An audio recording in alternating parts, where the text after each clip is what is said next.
नमस्कार दोस्तों, मैं मनीष कुमार। अखंड भारत की आवाज़, हरियाणा की हलचल और पानीपत क्राइम न्यूज़ में आप लोगों का स्वागत है। और अभी मेरे साथ पानीपत से आईएनएलडी के वरिष्ठ नेता भी हमारे साथ हैं और हाल फिलहाल में ही घोषणा हो चुकी है एलनाबाद उपचुनाव में जो अभय सिंह चौटाला जी हैं वो दोबारा से चुनाव की तैयारी कर रहे हैं।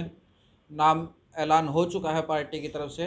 तो सबसे पहले जो रणबीर जी हैं देसवाल जी, इनसे हम इनकी प्रतिक्रिया लेंगे। सर नमस्कार। नमस्कार।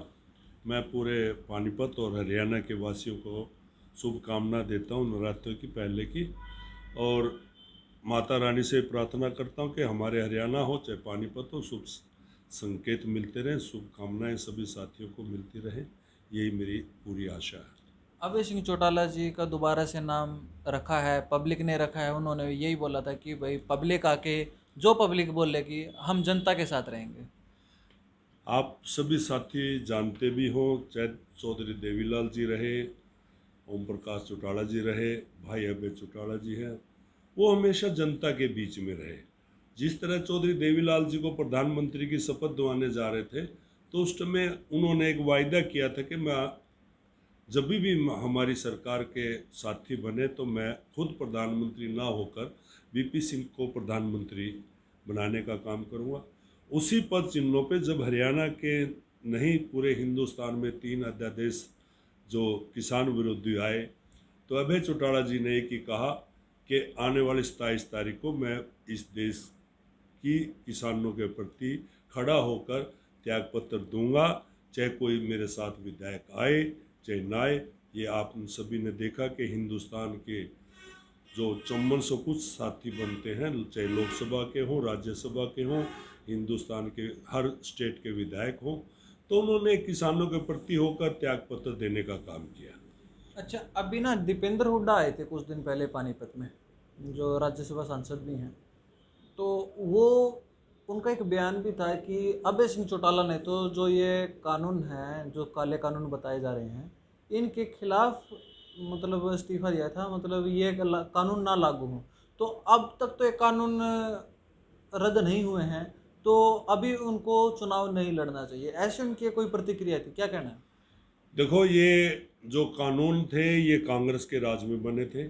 उसके चेयरमैन भूपेंद्र सिंह हुड्डा, उन भूपेंद्र हुड्डा के पिताश्री मुख्यमंत्री थे जब वो चेयरमैन थे, पूर्व मुख्यमंत्री उस समय बने थे। परंतु कांग्रेस ने विदेशी पूंजीपतियों से ये समझौता किया हुआ था, परंतु देश के प्रधानमंत्री नरेंद्र मोदी हो चाहे बीजेपी सरकार हो, उन्होंने हिंदुस्तान के ही पूंजीपतियों से ये समझौते का दायरे में रहे, तो उन्होंने ये कानून लागू करने का काम किया। और अभय चौटाला जी ने तो एक ही कहा था, किसानों के साथ हो। और आज जब एलनाबाद का चुनाव डिक्लेयर हुआ, तो एलनाबाद की जनता ने ही अभय सिंह चौटाला को अपना उम्मीदवार बनाया, पार्टी ने नहीं।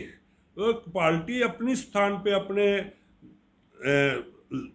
युद्ध लड़ेगी, अपना चुनाव लड़ेगी, परंतु एलनाबाद के लोगों ने उनको कहा कि नहीं, आप फिर दोबारा आगे इलेक्शन लड़े और किसानों के बीच में जैसे आप पहले थे ऐसे ही बीच में रहें। अच्छा, अभी क्योंकि मैं एक सोशल मीडिया फेसबुक पे मैं देख रहा था कि गुरनाम सिंह चुडनी ये बोल रहे हैं एनएलओ पार्टी एलनाबाद उपचुनाव का विरोध करे, ऐसी कुछ बातें आ रही हैं। देखो, संयुक्त मोर्चा किसानों के साथ है, परंतु इंडियन नेशनल लोक दल जो भी संयुक्त मोर्चे की कॉल आई उस पे इंडियन नेशनल ना लड़के, इंडियन नेशनल लोक दल के जितने भी वर्कर थे उन्होंने किसानों का साथ दिया, उस लड़ाई में हमेशा साथ रहे। और आगे उम्मीद है कि कोई भी संयुक्त मोर्चे का ऐलान होगा, इंडियन नेशनल लोक दल पहले की तरह आगे भी उस लड़ाई में हमेशा साथ रहेगी, साथ में किसानों के साथ रहेगी और किसानों के लिए संघर्ष जारी रखेगी। अभी हम लोग पानीपत में हैं और पानीपत की भी आप यथास्थिति स्थिति आप जानते हैं। सड़कों का क्या हाल है, असंध रोड की बात करें, सनौली रोड की बात करें, सनौली रोड पे तो यदि हमें यूपी जाना है तो खड्डे इतने हैं, बाइक वाला और कार वाला तो जाते जाते भगवान, मतलब उस सड़क पे चल रहा है तो भगवान को याद करते करते चल रहा है।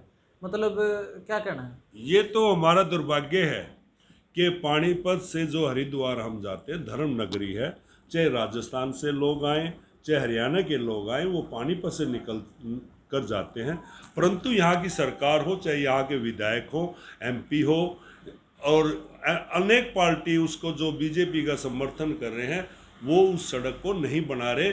हमने तो कल भी कुछ मोर्चे ने, वहाँ संगठनों ने धरना भी दिया और हमने भी दिया था। हमने तो एक ही बात तभी भी रखी थी, यदि हरियाणा की सरकार के पास यहाँ पानीपत नगर निगम हो, चाहे विधानसभा ग्रामीण हो, चाहे शहरी हो, उनके पास यदि धन नहीं हो तो हम उस धन को इकट्ठा कराने का काम करेंगे। परंतु आप साथी, पूरा हरियाणा आज पानीपत जिला देख रहा है कि यहाँ की चाहे नगर निगम हो, चाहे विधायक हो, चाहे एमपी हो, वो आम जनता के काम नहीं कर रहे। वो पैसा बनाने में, चाहे नगर निगम में बढ़ लो, आज कमेटी के अंदर बुरा हाल हो चुका है। इसी तरह चाहे असंध रोड हो, पानीपत का कोई भी रोड देख लो, आज टूटा पड़ा है। और धर्म नगरी जो 2 स्टेटों को जोड़ता है, उसका तो इतना बुरा हाल है कि आम आदमी, आप मोटरसाइकिल, स्कूटर, पैदल आदमी तो जा ही नहीं सकता। और दूसरे गांव से निकलता है, वहाँ की भी सड़कें टूट चुकी है। तो इसलिए हमारा तो यही है कि ये सरकार ना मात्र की है, क्योंकि सरकार का काम होता है लोगों की जनहित को देखते हुए, और एक धर्म नगरी के साथ जोड़ रहे हैं, जो कि एक दुख सुख में साथ, यानी दुख होता है तभी भी लोग यहाँ हरिद्वार जाते हैं अपने पूजों का मान सम्मान, स्नान करने, अनेक काम हैं जो देख। और पानीपत जिला तो औद्योगिक क्षेत्र है, एक्सपोर्ट के अंदर आज हिंदुस्तान का पानीपत का नाम है। और पानीपत में कोई भी एक्सपोर्टर आता है तो एक्सपोर्ट जो पानीपत का यहाँ करने वाला है, वो भी डरता है कि किस रास्ते से इन आदमियों को, इन एक्सपोर्टरों को ले जाऊं, जाकि मैं अपनी फैक्ट्रियां दिखाने का काम करूं। लखीमपुर में किसानों के ऊपर गाड़ी चढ़ा दी गई, 4 किसान मार दिए गए, शहीद हो गए किसान, उस पर क्या कुछ? उस पे तो इस देश के प्रधानमंत्री हों, गृह मंत्री हों, पूरा हिंदुस्तान की जहां बीजेपी सरकार है, तानाशाही, बिल्कुल हिटलरशाही कर रही है। और किसानों का जो हत्या की है, मैं के आने वाला समय आएगा, और इस समय पे जब ये सरकार को, आज तीर तलवार की लड़ाई नहीं है, हिंदुस्तान का किसान आज सड़कों पर उतरा हुआ है। और जो ये दुख दिया उन्होंने, हमारे किसान शहीद किए हैं, आने वाले समय पे उन जो, चाहे वो पूर्व अपना केंद्रीय मंत्री है, वो भी आज अकड़ के बात कर रहा है कि मेरा बेटा नहीं था। परंतु आज लोकतंत्र के अंदर अपना फोटो आ चुकी हैं, उनकी फिल्में आ चुकी हैं कि कैसे रोनते हुए, कैसे किसानों पे लाठीचार्ज करते, गोलियां चलाते हुए साफ दिखा रहे हैं। परंतु ये सरकार उसको भी सही नहीं मान रही, वो भी कहते हैं कोई और था।